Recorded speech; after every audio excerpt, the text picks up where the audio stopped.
back to another video. I know it's been ages since I've uploaded. Partially because of that is I'm actually trying to become an actual pilot and just busy with, life obligations and whole lot of stuff, right? But I wanted to come back and give some of the knowledge that I've learned throughout, time flight simming and just helping people understand, what these systems are and how important they are and how you guys can utilize them, understand them, and teach it to other people, even if you want to. But generally, this is for flight sim purposes, having an understanding of how these systems work. So, without further ado, let's jump right into it. So here, the system outlaid right here is what we like to call a primary flight display. So this primary flight display shows our vertical information. So as you can see, we've got our vertical speed indicator here, and then we've got our pitch information in degrees here, right?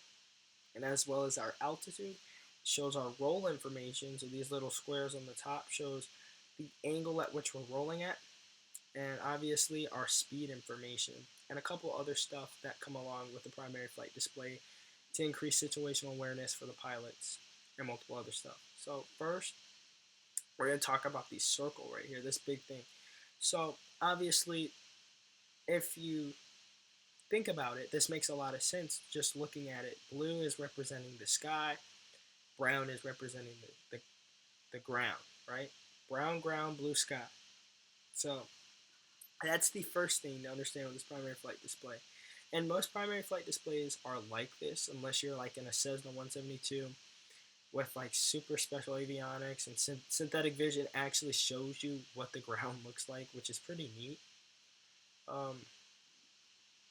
For the most part, this is what most PFDs are going to look like and how they're going to display its information.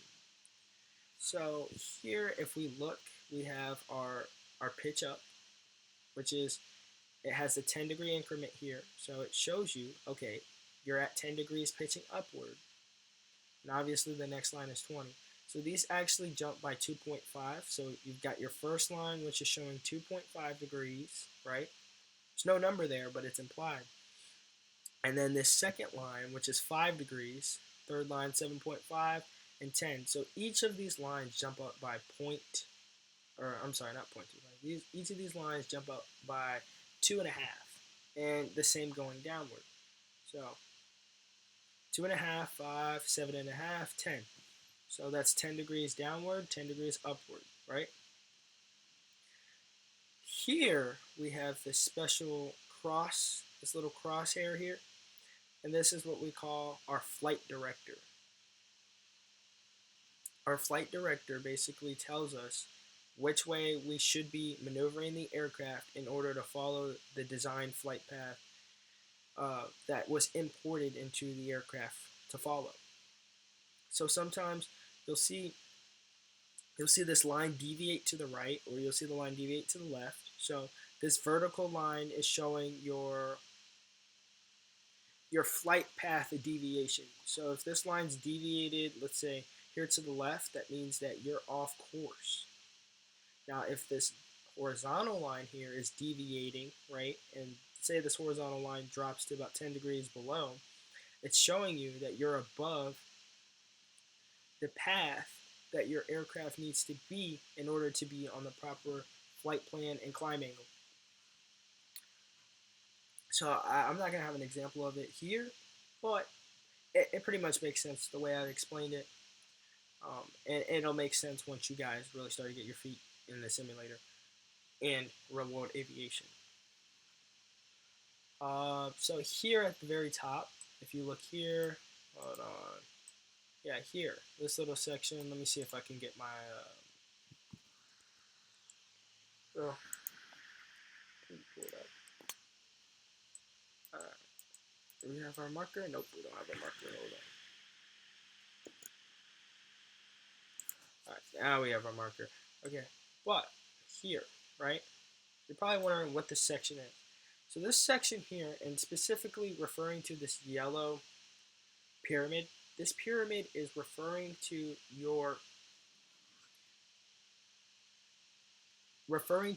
how you're banking.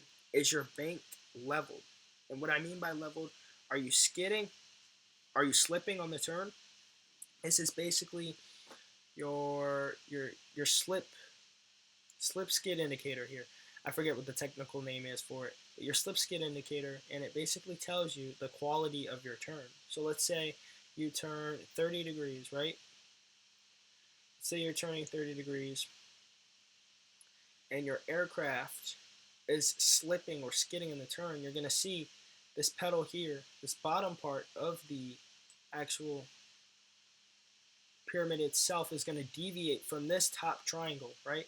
So let's say that triangle moves here, and or that little trapezoid moves here and that triangle is there. It shows that you are not making a high quality turn. Your aircraft is either skidding or it's slipping as it's turning, or you're not using enough rudder input to maintain that balance in that turn. Um, so that's that. Very important thing to understand there.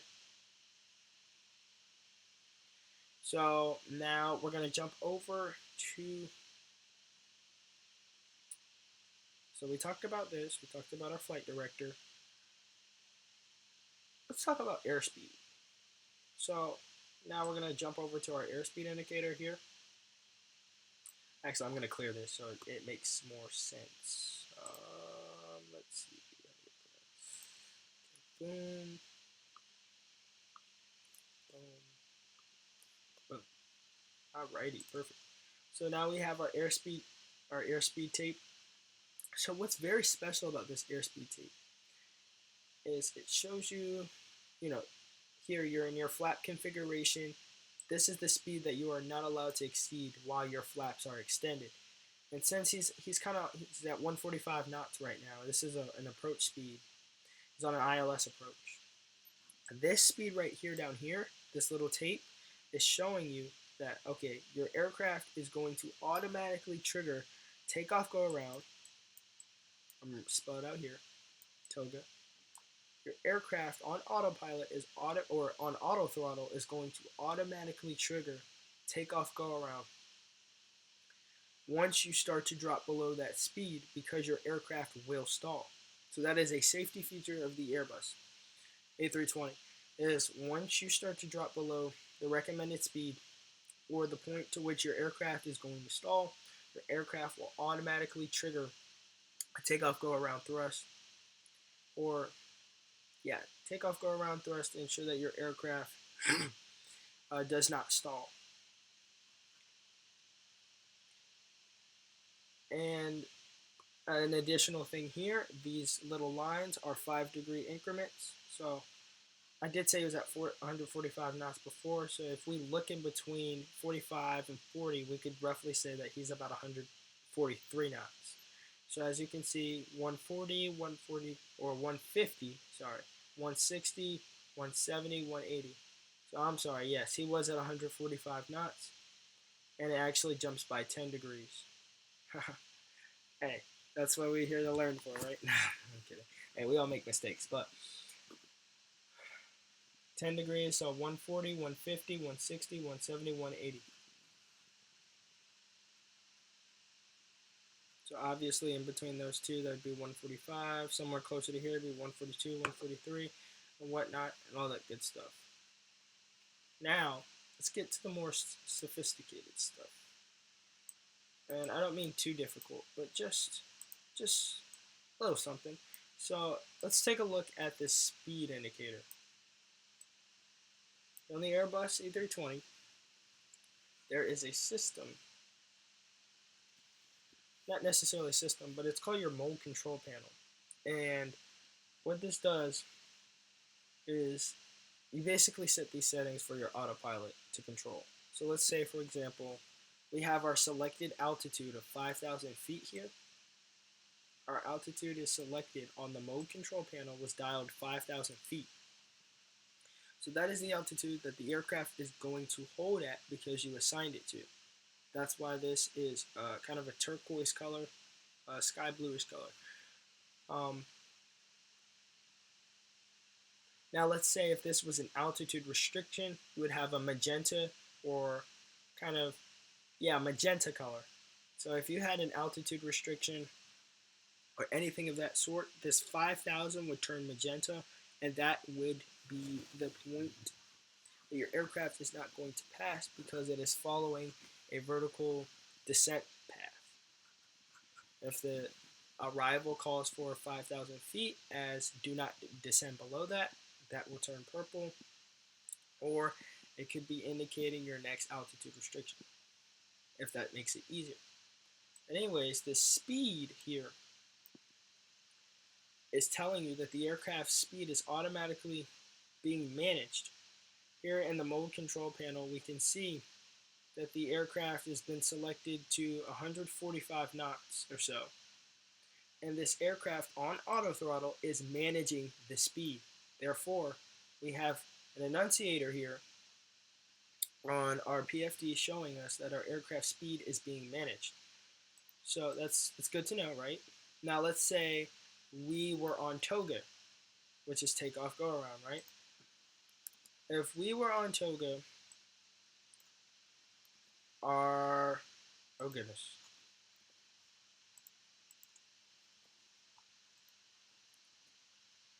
Stand by. Our aircraft would be displaying our toga. Now, when you're taking off, usually Airbus A320, your aircraft is going to tell you when to switch to the climb throttle setting in order to activate auto throttle. If your aircraft is not on that setting, this is going to start blinking. You'll start seeing blinking, and it'll say, let's see, it'll say THR CLB, representing throttle climb. So THR CLB, representing throttle climb, and it'll start blinking to let you know, hey, I need to set my throttle to climb in order for my aircraft to engage the auto throttle. This is telling you you've selected a speed and the aircraft is automatically managing that speed for you because you're on auto throttle. Now let's go over to the next section. So this section can change depending, these sections change depending on what stage of the flight you're in. So as you can see, this aircraft is clearly on its approach phase of its flight. So the aircraft has captured the glide slope and the aircraft has captured the localizer. Now let's say you've dialed in your ILS frequency and you're ready for your ILS approach, but you're not quite aligned with the runway. This glide slope in this localizer is going to show up white until it captures that localizer and it captures that glide slope.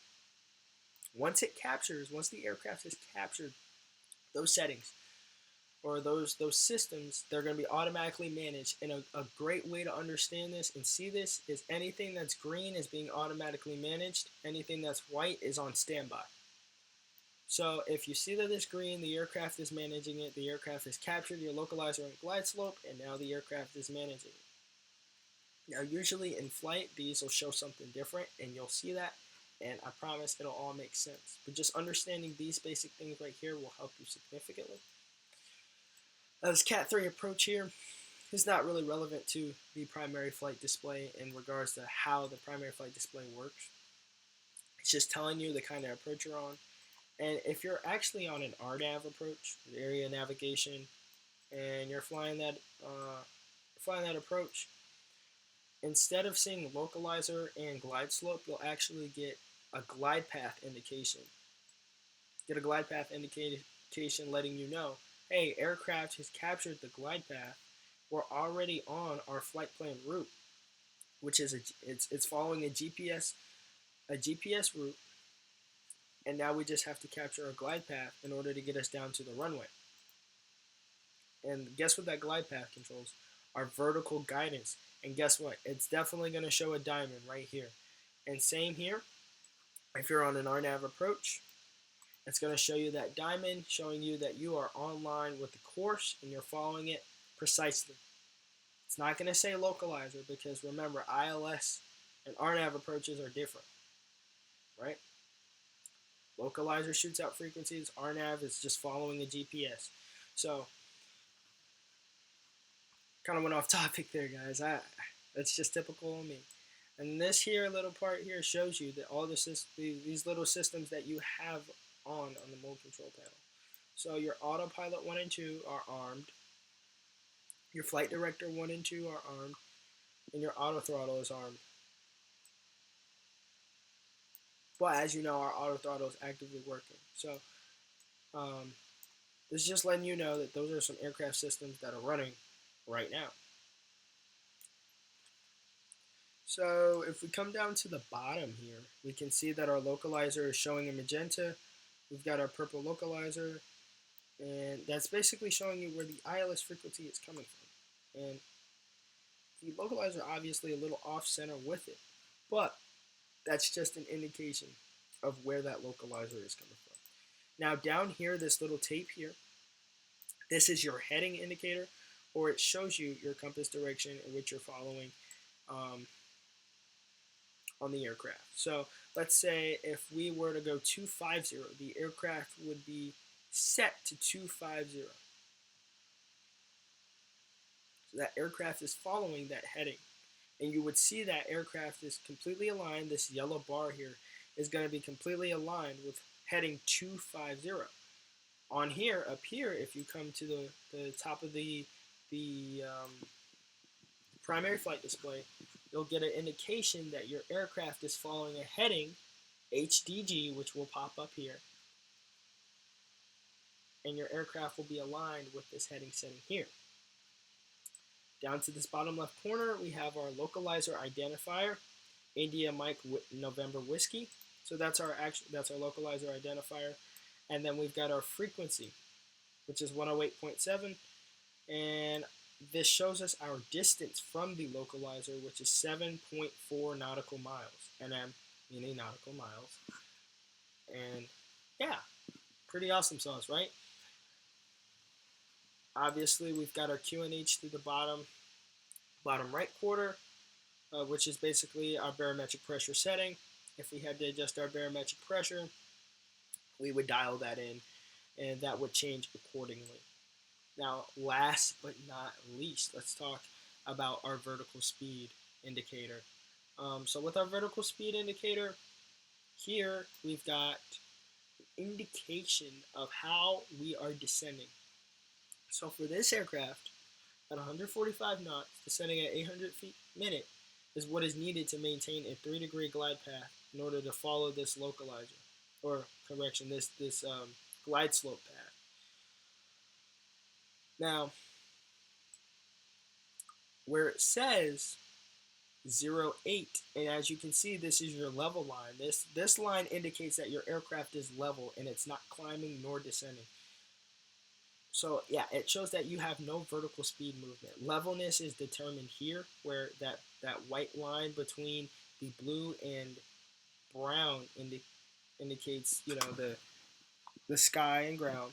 That white line in between there indicates that your aircraft is level or whatnot. So this indicates that your aircraft is not ascending or descending on vertical speed. As you can see, it's descending 800 feet a minute. 0.8 indicating 800. Now 1 indicating 1,000. 1.5, 2,000, and then it just continues to go from there. And this kind of tells you the number that you need to know. And then this 6 representing 6,000. And same for going up. 500, 1,000, 1,500, 2,000, and then this number will kind of change in between these little sections until it reaches 6,000, where this blue line is going to be right on the 6.